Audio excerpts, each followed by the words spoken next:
Hello there, welcome to Saber Duel Gaming, where we always take the high ground, and welcome to our retro review of the 1989 classic, Golden Axe.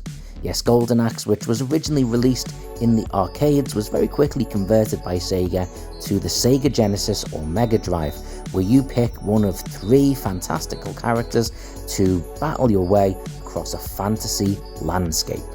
As with many of these late 80s arcade classics, this game's been ported across many consoles over the years, but it will specifically be the Sega Mega Drive or Genesis version of the game we're going to be reviewing, not the arcades or any other ports.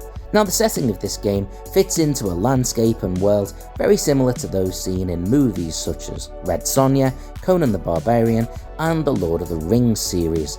As with most of these games, the plot is really simple. The dubiously named villain, Death Adder, that's his real name, has kidnapped the king and the king's daughter, and has also seized control of the mythical weapon, the Golden Axe, and is threatening to destroy it. You, as either an Amazonian warrior, a barbarian, or an axe-wielding dwarf, set out across the fictional land of Uria in order to kill this villain and stop his evil plan, as well as rescuing the king and his daughter. It's pretty simple, and the gameplay is just as simple. It's the standard arcade-style, left-to-right side-scrolling beat-em-up game, with most of your attacks coming from either a boot to the gut, a swing of your weapon, or a throw. But there are some very special features, such as the magic attacks. Whilst plenty of games such as Streets of Rage had super or special attacks, the magic attacks in Golden Axe are substantially more impressive and a little bit more nuanced. For a start, each of the three characters has a different type of magic, but even when using their magic, it's not just one single attack. Depending on how many potions you've gathered, you then use these potions to use attacks of different severity, meaning the more you collect, the more powerful that attack will be, with different animations for each one. On top of this, some of the opposing characters you will see are beast riders, and they will come on riding animals including dragons and others, each of them with a different attack, such as this fire-breathing dragon, and even this comes in a couple of different colours to choose from. So then, how was Golden Axe received on its release? Well, while some of the ports weren't quite as successful, the Sega Genesis version of the game seemed to be by far the most popular. I found so many different reviews for this game, and the ratings did vary a little bit, but the vast majority of those were in the low to mid 90s, which is a really impressive score. The game continued to garner a number of awards, and in 1995, Flux magazine ranked it in the top 100 video games of all time. 1 year later, in 1996, Games Master magazine did the same. This meant that 7 years after its release, it was still considered one of the best video games in the world. So, how does this game hold up today? How does it hold up to modern scrutiny? Well, this is an interesting one.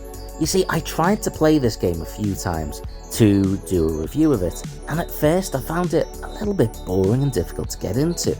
But then, for some reason, I just flew into the game. It actually has quite a lot more variety than most games of its ilk. The magic spells in it are fantastic, and getting to see the different types depending on how many different potions I saved is really quite fun. There is an issue that is seen in a lot of these side-scrolling games, especially in the 80s and early 90s, that many of the villains you see and background characters just look identical, but in this game it really doesn't seem to stand out as much of an issue. This is partly because there is actually quite a bit of variety in the enemy characters that come running onto the screen. Many of them are similar, just coloured differently, but still, I'll take that. But there's another factor that allows this game to get away with it, even when it does happen. We aren't talking about a game like Streets of Rage, where every single person you see on the street should look different. This is a bunch of ogres or goblins running towards you. It almost doesn't really matter if they look similar. Hell, some of them are guards, so they're going to be wearing the same uniform. The fact that they both happen to have the exact same beard, we can overlook. The controls play absolutely fine, if very simplistic, and the backgrounds, well, for the most part they're a little bit bland, quite a lot of grey, but there is some backgrounds that are quite impressive. There's one particular background where in between levels you have travelled on an eagle, and the game literally starts with the eagle in the background. There's a number of other levels where there's animation in the foreground, such as leaves flying past the screen. This really does add a little bit to it, and it takes it up from being a very basic looking game to a little bit more impressive.